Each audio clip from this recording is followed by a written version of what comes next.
ఎప్పుడైతే ఒత్తిడి వస్తుందో మనిషి జీవితంలోనికి, అప్పుడు ఆ ఒత్తిడిని భరించలేక మనిషి జీవితంలో రోగాలు ఎక్కువైపోయి, రోగపు శక్తి ఎక్కువైపోయి, మానసికమైనటువంటి ఒత్తిడి ఎక్కువైపోయి, శాంతిని, సమాధానాన్ని, ఆరోగ్యాన్ని అంతటిని కోల్పోయి మనిషి చనిపోవాలనుకుంటాడు, మరణానికి దగ్గరవుతాడు, మరణించాలని కోరుకుంటాడు. చాలామంది ఈ దినాలు అలా చేస్తున్నారు. దయచేసి పిల్లలు ఎవ్వరు కూడా మీ జీవితాల మీద విరక్తి చెంది ఆత్మహత్య చేసుకోవద్దు. కుటుంబాల్లో అశాంతి వచ్చినప్పుడు ఆత్మహత్య చేసుకోవద్దు. భార్యాభర్తల మధ్యలో కొట్లాటలు వచ్చినప్పుడు ఆత్మహత్య చేసుకోవద్దు.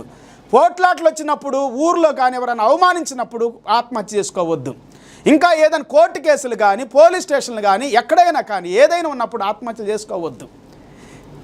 ఇంకా ఏదైనా పరీక్షల్లో కానీ, చదువులో కానీ, ఉద్యోగంలో కానీ, మనుషుల చేత ఏ ఒత్తిడి ఉన్నప్పటికీ పిల్లలు ఆత్మహత్య చేసుకోవద్దు.